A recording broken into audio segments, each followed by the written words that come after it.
Morning, everyone. Morning. Okay. You tell me. Okay, I have a brief report. We had to amend an action from May 2nd to create the rate of pay for our Water Resources employee Dana Nottingham. So amended the motion to correct the rate of pay to read, approved hiring Dana Nottingham to the position of maintenance worker number 2330 to be effective May 21st, 2018 at a rate of $17.51 per hour with a one-year probationary period. This offer of employment is contingent upon successful completion of required pre-employment conditions.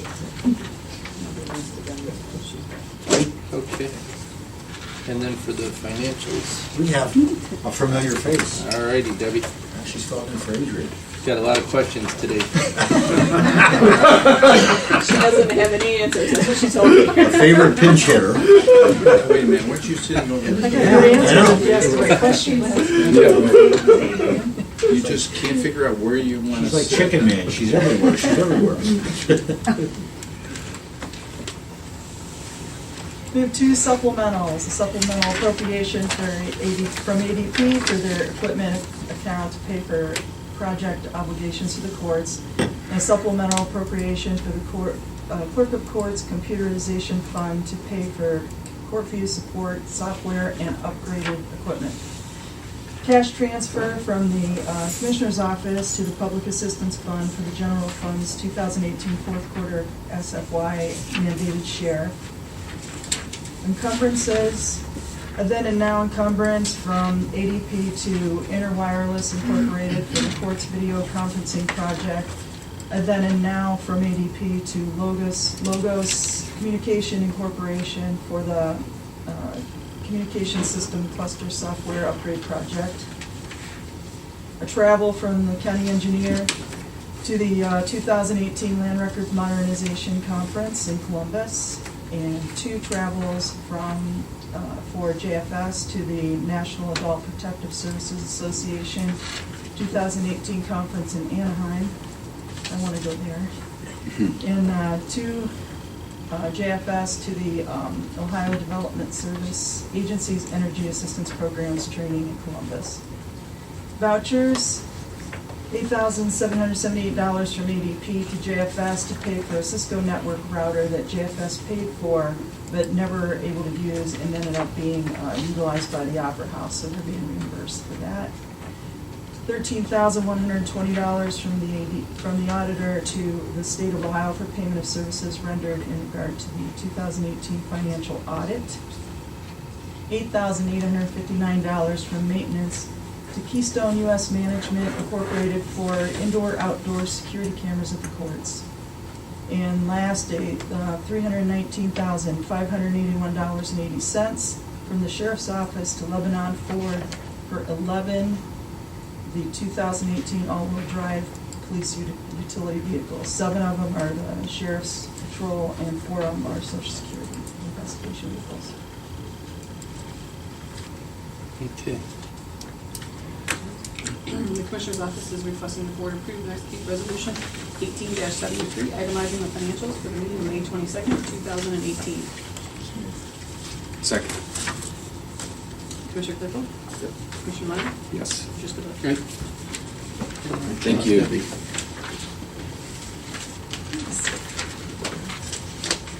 And the Agricultural Society. Good morning. How you guys Morning. doing? Morning. Good, you? Good, good. Yeah. That time of the year. Like it or not. Yeah. First of all, we appreciate being here. We'd like to thank you all again. I've do this many times, but thank you for your support. Those of you that have come with us to Columbus see that that's not always the case. And we've been blessed with your support, and we hope to continue that. I think we've had a good back and forth on issues, but for that, we truly are happy. It's always been good. But that'll get you in Columbus someday. Yeah, Yeah. for sure. We had a busy year last year. Things were moving along. we have our bicentennial in 4 years, which I can't impress enough how important that is because no other fair in the state, we're the first one. And I think that reflects on Geauga County, the citizens, the fair, everything. So we have started planning, and we hope to maybe work with you guys and see if we can make this a year-long celebration thing. Because it is a big deal. You're only going to be 200 once. Yeah. And there's some debate, Paul might know better, but there is some debate that may be the oldest in the country, especially continuous. There's never been a break in the Great Geauga County Fair. That's Through amazing. wars and famine. It's amazing, yeah. That is continuous. So it's something we're proud of and something we're going to take a lot of pride in. So we started planning it. Having said that, we spent a lot of our capital last year on a new entrance to Gate 1, which is up by the Kent State area. We built a new building that replaced all those little wooden ticket sheds and Sure. the sheriff's office up there. We combined those all into one new modern building. We found it a lot more efficient that way and better presentation for the fair. Oh, yeah. Other than that, I can't think of any other capital, other than roofs and siding, things like that we did last year, made general maintenance. That was probably our biggest capital improvement. Having said that, we took some advantages of last year, which kind of left us a little short this year for capital. So this year we're more of a maintenance situation, roofs and siding, things like that need to be done. But we took some advantages last year, opportunities we could spend our money on. It's been a long year. We unfortunately lost several of our longtime fair people. Think of Bob Stack, for example. I don't know if you knew him, but he'd been around forever. He was our grounds manager. We lost him a couple months ago. Mary Canfield was our assistant secretary for many years. She was also a director. Her husband Wally was a director before that. Her son Kurt's a director now. So the family was really deep. We lost Mary about a month ago or so, in March. Our grounds manager found other opportunity. He moved on, so we've had to replace him. So it's been there's a lot of new faces over there, and trying to get things sorted through. One good thing that happened, Skip, you were down there, but I think you left already, the OFMA, the Ohio Fair Managers Convention. Paul was elected second vice president. I was there for them. Were you? Okay. That's the organization that basically oversees, or what's the word? Governs the state. All the fairs, all the Yeah. independent and county fairs. Right. And they lobby and do different things for us. And they set the mood for the fairs. They go on 2-year terms, so assuming everything stays the same in 4 years, he'll be the head of the president. Now, Paul, how long have you been involved with Geauga County Fair? I know it's a family. Your father, your grandfather? Great-grandfather Yeah. was on the board in 29. Yeah. So, I mean, I've been involved Since you were a I haven't kid. missed Yeah. one. Yeah. We've always had cows there. But I mean, in official capacity. Official capacity, Yeah. I came on the board I came through the program. I mean, I Yeah. was on junior fair board and I was representing the senior fair board on that. I came on the board of the director in 92. Yeah. I've been director since then. It's And I think I've missed 1 year down in Columbus, and every year that I've observed, Paul's been a significant influence in that whole thing. He's in their meeting. I mean, I got pictures of him with Mike DeWine and everybody up on the board, and he's up there, lobbying for Geauga you're in County. trouble when you've got DeWine on your left and Houston on your right. Yeah, that's I don't know right. exactly what I did to deserve that. Yeah, Mary Taylor was up there, and so In the row. I mean, they all come out, yeah. all the big hitters were there, and there was Paul. I mean, go figure. Yeah. They're all trying to get their picture with Paul. And by the way, Sam's not far behind. I mean, Yeah. the two of them are down there representing Geauga County really well. And I was very impressed. I've always been impressed. You always stick your chest out a little bit when you're part of the Geauga County contingent. Oh, absolutely, there's no doubt about it. We've received the award, I mean, and it's an expensive award, but we've received the award for the most in attendance down there too for several years. Mhm. And I mean, it makes a difference. I mean, there's a big difference. You know, there's fairs and then there's fairs, and we're up here. Yeah. There's no doubt about it. So it's much appreciated, all your year-long hard work, for sure. I know you guys put a lot of effort into it. It's a year-round job. Yeah. Undoubtedly. Yeah. As far as last year's fair goes, the weather was up and down. Friday night, Saturday was cold. Attendance was down, but we really picked it up on Sunday, Monday. I'm not sure we could have stuck one more person through that ticket booth that Sunday. But we ended up with just north of 208,000, which was down about 10% from the year before, but the year before we had perfect weather. Sure. We continued with our free Veterans Day, our free Senior Citizen Day. Those are always big on Fridays. Friday night, we normally offer a free concert. It's just our way of giving back to our patrons. For the last 4 or 5 years, we've had Chris Higby, Pennsylvania, a high-energy country singer. Last year, we switched up. We thought maybe too much Chris, and we got a low-energy duo, and the weather was cold, and that didn't work. So this year, I'm happy to announce that Chris is going to be back Friday night. Good. And what else? Oh, we had a new high wire act last year. And on Monday, we replaced the bull riding with a rodeo. That was a huge success. Ticket sales were up over the rodeo. So we were happy with that. We're having them back this year.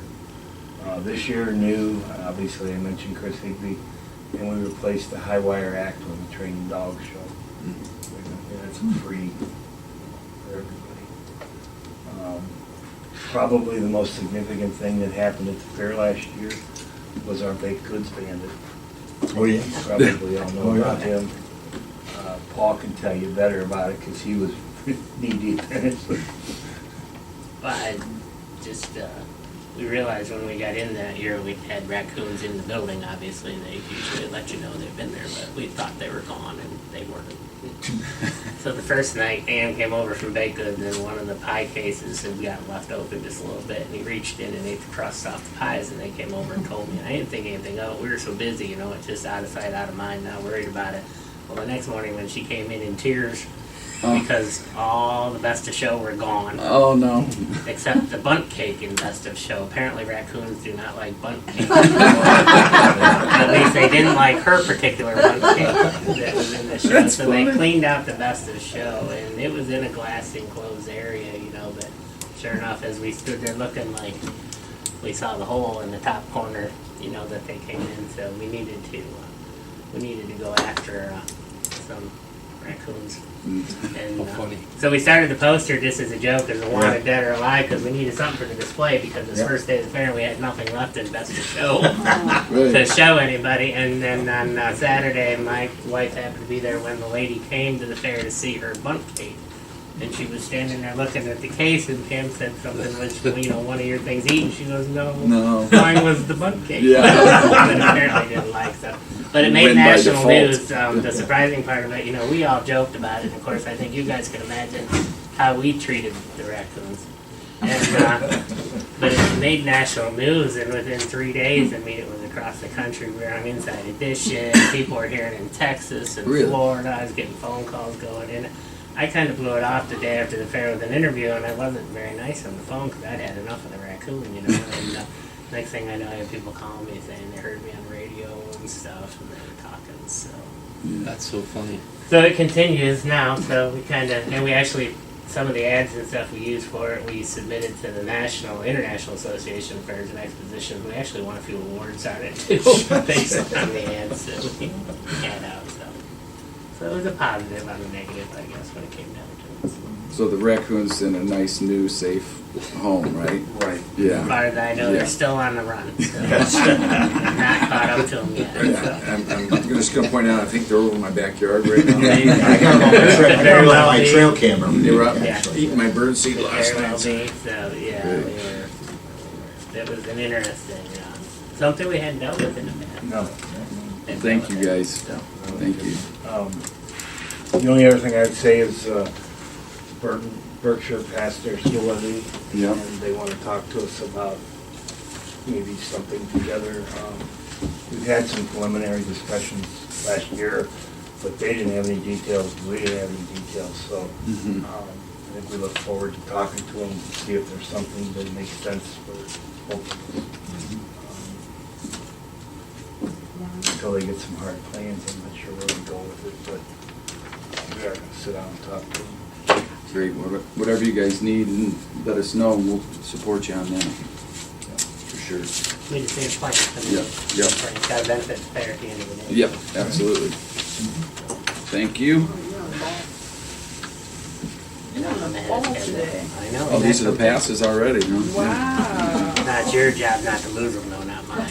I Yeah. would Well, you know encourage what you, he's we gonna do, included yeah. a list of all the fairs in Ohio. And I would encourage you to use those passes and go see some of the other fairs. Okay. Everybody does something a little unique to them, but I think when you come home at the end of the day, you'll see that you've got a pretty good time there. I've been to a few of them. I go to Lake County periodically. There's nothing stacks up to work there. It really is. It's good. That orange pass will get you in any fair and any show in the state, so. That's neat. Thank you, Paul. Thank you, guys. Thank you very much. Anything else? That's it. Thank you. Appreciate Have a good day. Yep, Bye now. appreciate it. Bye. Okay.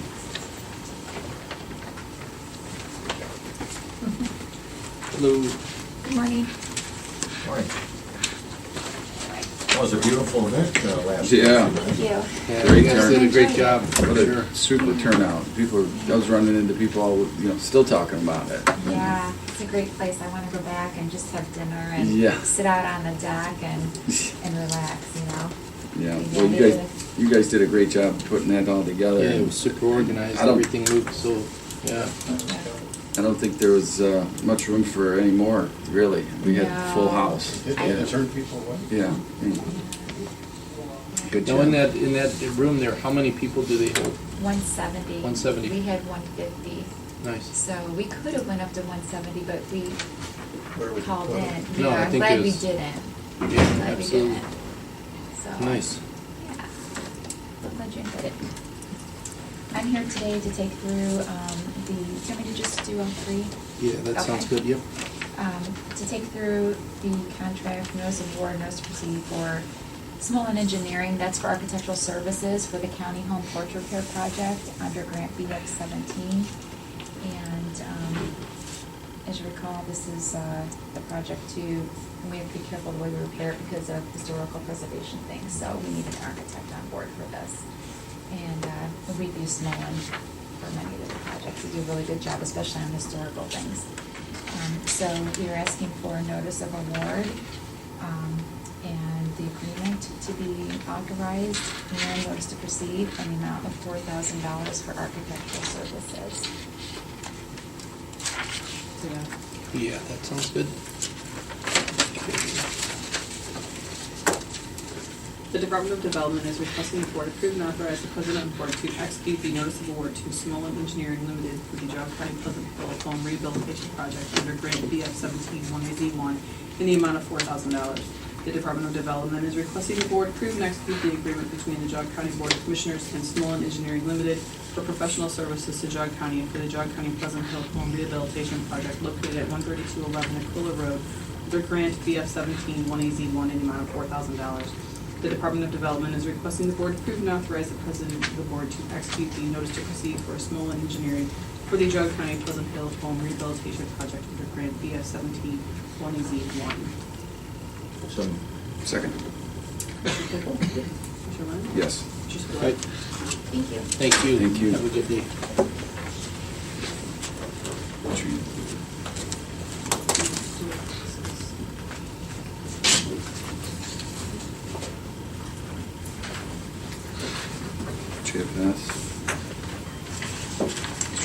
Gina, how are you? Okay, how are you? Good. Good morning.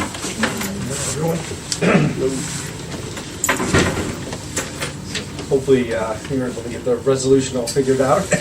We're good. We're good. I know there were some issues there.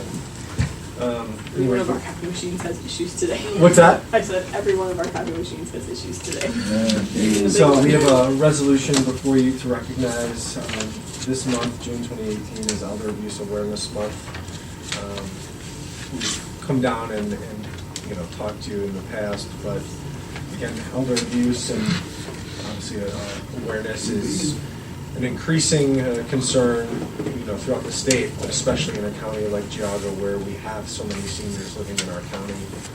And we're continuing to see the reports and our investigations increase. And I know Gina pulled the number. So far, we've had this month, just this month alone, already 16 screened-in cases of elder abuse concerns, and neglect already, which is, we used to, over 2014, 2015, and 2016, average or hover around 100 screened-in cases a year annually. And if you just take 16 times 12, we're already getting way above that, and we're not even through the month of May. So give me like a couple examples of the different cases. Like, what do you like? What did like? What kind of things Yeah. are we seeing?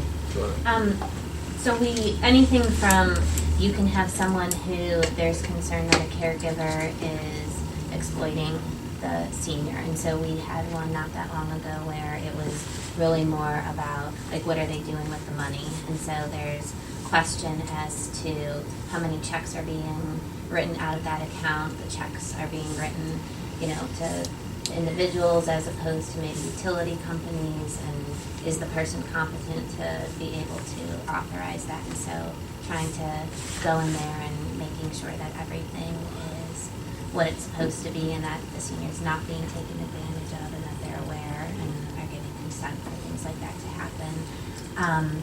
There's some that are really more like self-neglect type of ones where they may not be doing things that they're supposed to, like medically, and so that they were just in the hospital and they had a report, like a discharge summary that they were supposed to be following, and they're not following that, and so somebody's concerned that they're not doing what they're supposed to do, so then they're just going to end up back in the hospital again.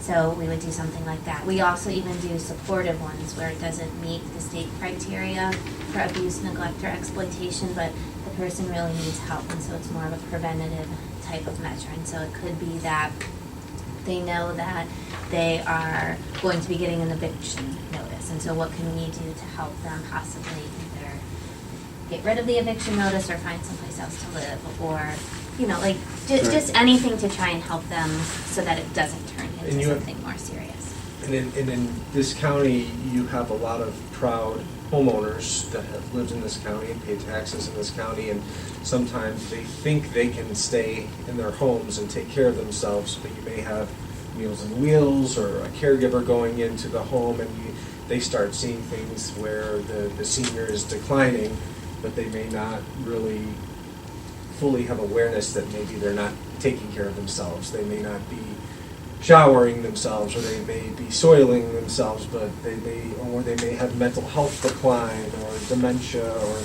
things of that nature, and they think that they can take care of themselves or take care of their home because they've been doing it for so long, but others that are going to the home see that they're not really taking care of things appropriately. But also in this day and age, and I've said this before, is as technology increases, it's a blessing and a curse, because you're at this day and age where you can take photos of a check and deposit into an account. There's so many different ways, just technologically, that you can do good things, but also exploit people, especially, and so, that the people that may not have this self-awareness of what's going on. And so, I think that, and if you read the paper just recently, Lake County just started their own, where we in Geauga had our own separate adult protective services team. Lake County just announced that they haven't had that until, I think it was last week, or maybe not, just a few days ago, that Lake County JFS recognized that they need to now have their own separate adult protective services team. So we've been ahead of the curve in Geauga with the way we've been, but it's really, I think as time goes on, we're going to see as more baby boomers are getting into that population of 60 and above, because I think we're maybe in year 8 into 23 of years of baby boomers getting into that. We're just really going to see a lot more cases. And again, as technology improves or increases, I think you're going to find people, criminals and people trying to find ways to take advantage of that population. Well, and they're changing the law on September 29th that increases the amount of mandated reporters for adult protective services. And so it's going to include a lot of the financial organizations. And so lots of different people in the banking system, they're going to be mandated reporters. And then also in the healthcare side of things too. So like EMS drivers and people that are going to be really having more contact with the senior population. So referrals will increase. I mean, we're assuming referrals are going to increase because But of it that. just does, as the net gets cast wider, so will the referrals. But at the same time, it's a good thing because our senior population deserves to be safe and protected and cared for because they paid their dues, they paid their taxes, they deserve to, retire and be peaceful and not have people taking advantage of them. Sure. Okay, well, thank you. Thank you. Why JFS, not Department on Aging? To do this piece of it. Yeah, I mean, we've got a whole month being dedicated to abuse, and I heard more negligence rather than physical abuse. And Oh, yeah, when there's you were physical abuse. explaining some of the instances, but I'm a little surprised that maybe you're not here partnering, or the Department of Aging is not hosting this, or why JFS versus Department Well, of they Aging? Since this is do. an They elder thing? they absolutely will support Elder Abuse Awareness Month as Mhm. well, and we do partner together. We work a lot of cases together. We kind of look at it in a little bit different roles, where they're doing the investigative piece of it and going out to see what is going on and what resources and supports the senior may need. Whereas Department on Aging, they're there providing those supports for them. So they're hooking them up with different resources, they're providing different services. And so they have a whole range of services that can kind of wrap around that senior to make sure that they're getting the things we need. We're being called in when there's Or the some protection concerns role. as to, really, is this person safe? And there's many times where one of the places that we refer to is Department on Aging. And so we do work closely together. We meet with them once a month to talk about cases that we share. They are part of our Senior Living Solutions Committee. And so, yeah. So they'll we're charged come with the to our- protective role under the state, and they're sort of more charged with the supportive role, just like we are with children's services as well. So but we overlap with the population, and so we do partner with them quite a bit. Interesting. Okay, thanks. Yep. Thank you. You're welcome. The Department of Job and Family Services is requesting the board approve and execute resolution 1874, recognizing June 2018 as Elder Abuse Awareness Month. So moved. Second? Commissioner Claypool? Mm-hmm. Commissioner Lennon? Yes. Commissioner Spillier? Hi. Great. Thank you so much. Thank you. Bye-bye. Do you want to give that to them? Skip? No? Yeah. Do we keep the town copy? Mhm. Thank you, sir. Thank you. Have a great day. Let's just hear it. Cover the next time. You may recall, not too long ago, we asked for a regrade of the driver supervisor position at Transit due to the span of management that was involved and the level of responsibility. When that happened, I reassessed the job, and it seemed to me that it should have also been made overtime exempt. I passed it on to Laura to get her opinion. She agreed. She also went to outside counsel to get a second opinion. They agreed, and so we are asking you to add that to this job description, that it will henceforth be overtime exempt. The Transit Department is requesting the board approve the revised job description for the position of driver supervisor number 2207 to be effective May 20th, 2018, as it has been determined to be an overtime exempt position. Second. Commissioner Claypool? Mm-hmm. Commissioner Lennon? Yes. Commissioner Spillier? Hi. Thank you. Thank you. Thank you. Morning, Laura.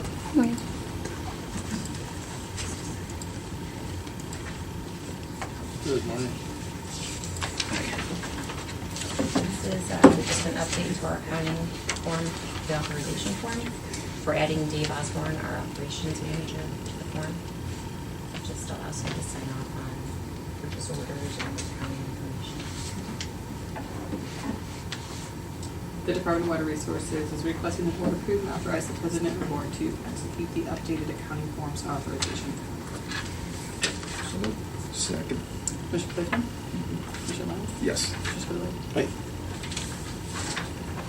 Okay. Thank you. Good day. Thank you. Is it AC on here? Huh? You got the AC on? It might not be, I don't know.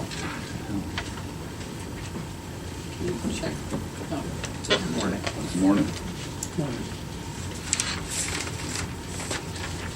I ask the board to move into executive session to discuss imminent litigation. Okay. Would you like to have in there? Who would you like to have in? Just the commissioners? Yeah, that's fine. Okay. Dave can have Okay. There's that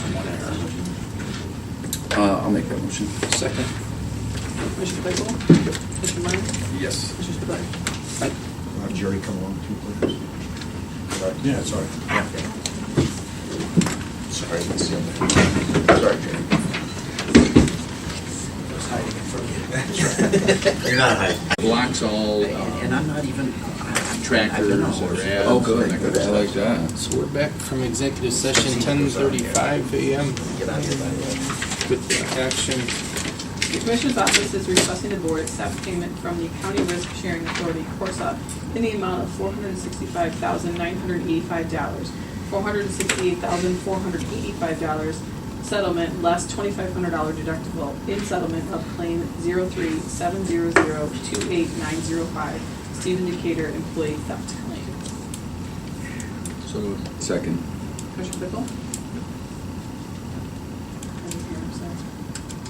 Yes. Commissioner Lennon? Yes. Commissioner Spudler? Hi. All Thank right. you. Thank Have a you. great day. Stay Yep. dry. Stay dry. And I have, I just signed it. Commissioner's Office is requesting the board move into Yeah, it is executive me. session The charter. for the purpose That's of me. discussing compensation of public employees. Okay, so there'll be Jerry and Jerry and Linda. Linda. I think I should mail that to document Did you- some of the motion papers. Oh, yeah, I have something to say, I'd like Okay. to say. All right. I'm sorry Mr. Flays didn't stick around. When I was here 2 weeks ago, I was complaining about the number of investigators you had and the money that they were being paid and the benefits. And I did some additional research. I wanted to find out how many cases they are actually handling. So what I did originally is there are 11 different law enforcement agencies in Geauga County. So I sent them all an email saying, how many criminal cases have you referred to the prosecutor? Well, I got varying answers, which were somewhat vague. So I decided to go to the municipal court clerk, because everything starts in muni court, whether it's traffic ticket or a murder. Before I did that, though, I called a friend of mine who had been the chief prosecuting attorney in Lake County for years by the name of Judd Hawkins. And I said, Judd, how many cases that come through the prosecutor's office actually ever go to trial? And he said fewer than 10%, which I found quite astonishing. I would have thought 50%. He said fewer than 10. And he gave me as an example, he said the one year he was working Judge Mitrovich's court, he said we had 220 cases come through there. He said I tried 10 or 12 cases and my assistant did 5. He said so that's less than 10% of the 220. He also said that when the cases come to the prosecutor's office, 90% of the work on these cases are already done by the agencies presenting them. All right. Now, some of these things I didn't know, and I find them quite astonishing. So what I did is, as I said, I got in touch with the Muni Court, And I want to tell you, you have a real star working there as the clerk at the Muni Court. Her name's Vicki Daly. And I called and left a message for her. I said, I'd like to know how many cases were bound over to the to the prosecutor's office from the grand jury this year, from January 1st till May 16th. And within 45 minutes, I had a call back from her, and she said, I printed them out, and I can send them to you. She has the case number and the name of the people involved. So far, this year, there were 46 cases bound over, criminal cases, and 2 traffic cases. And that's what I have just copies of here for you to see that that's 48 cases that have been bound over in 4.5 months, with 90% of the work already done for 4 investigators at the prosecutor's office. Okay. And this is the part that I found most disturbing. One of the organizations I contacted was the Geauga Parks District. And a very nice guy there named Dennis Sloan is in charge. And he said, well, we don't keep those kinds of stats of what they send over. And I said, all right, well, just send me an email that says that, so I'll have a record. Well, what he did is he sent me an email, and I reiterated they didn't have the stats, but he said, I did, however, contact the prosecutor's office regarding any cases that were referred by our department, and they advised that they don't keep stats either. Now, how do you like it that the prosecutor is telling somebody in law enforcement that they don't know what they have? Now, you might not find that disturbing, but I do. And all I want to say is, next year when you approve the budget, for all these political appointments that are working as investigators for the prosecutor, that you give serious thought to really, how many do you need? It sounds like the people that are dealing with the aging need prosecutors more than they need over at the prosecutor's office. Okay. To? Executive session. Oh, yes. So I'm going to move that we go into executive session for purposes of discussing personnel Compensation. Second that. Commissioner Fickle? Yeah. Commissioner Lennon? Yes. Commissioner Seaver? Thank you, by the way. Thank you for your time. I Thank you for bringing this up. appreciate you letting me go on. Keep up the good That's all work. right. Can you grab Linda? I will. Yeah, you better